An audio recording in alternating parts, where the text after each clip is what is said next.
Hello， 大家好，我是拜伦。你正面临重要的选择吗？回想过去你做的所有选择，你会不会感到遗憾呢？今天分享决策工具遗憾最小化。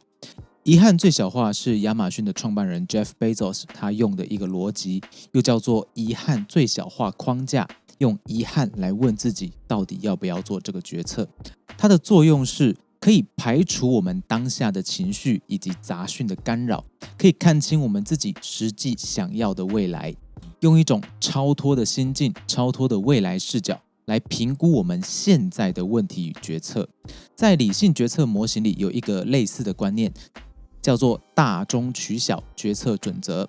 它的内涵是你将所有决策分别的最大损失给列出来，然后从这些损失里面选择损失最小的那一个。不过套用这两种框架做出来的决策应该会不同，因为遗憾最小的主题是遗憾，从新的感觉去出发的，而大中取小的主题是损失，它是一个理性数字的决策方法。我们今天不谈理性决策哦。那我们讲到 Bezos 使用的这个遗憾最小化，它的逻辑是什么呢？很简单，就是模拟我们站在自己的生命尽头，在那个角度去审视现在，去看碰到现在的问题，那个老的我们会怎么做呢？想象自己已经80岁了，我们或许是一个历经浮沉的人，一个将要离开人世的人，在这么高龄的情况下，回首一路走过来的人生，我们会想，如果有机会，那一定要减少人生中留下的遗憾。在这个想法里面，我们看到现在正在做决定的自己，还有自己正在做的决定。这个时候，我们扪心自问，当我已经这么老了，我会不会因为做或不做这个决定而感到遗憾呢？我们会如何看待现在这个问题呢？ Bezos 就是用这个框架做了决定，才成为现在亚马逊的 Bezos。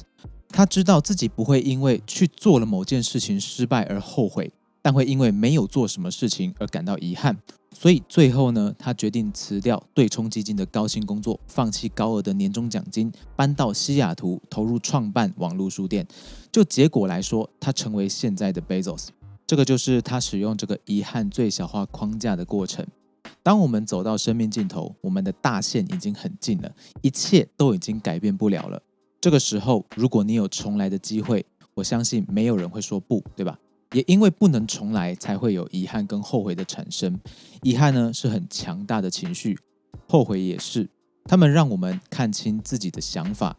可惜他们都是马后炮的情绪，通常是事情已经过了，你才来反悔，或者是觉得当初不应该这个样子。当它产生的时候，那些决策都已经成为不可改变的历史了。还好哦，我们的大脑其实是时光机，透过对的问题，我们可以把遗憾或后悔的自己从未来召唤到现在。我们可以设身处地的成为有那种状态的自己。就像很多人想到一个美好的未来，就觉得自己好像真的成功了。很多成功学也是这样教你的，你要先想象自己是有钱人，自己是成功人士，你才会成为成功人士。这件事情是不是真的？老实说我不知道。可是当你想象的时候，你的确可以让自己身临其境，好像你就是那一个角色，对吧？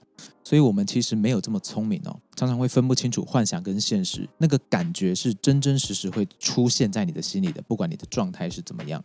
所以我们透过对的问题，召唤一个未来想要重来的自己，那个时日不长将要走掉的自己去感受那一个我会不会感到遗憾，会不会感到后悔，他会不会想要重新再来过做什么事情。用这种方式去真实的问自己的感受，我现在真的想要这样做吗？借由这种方法，我们可以做到某种意义上的人生重来。那么这期希望对你有一点点的帮助。我是 Byron， 我们下期再见喽。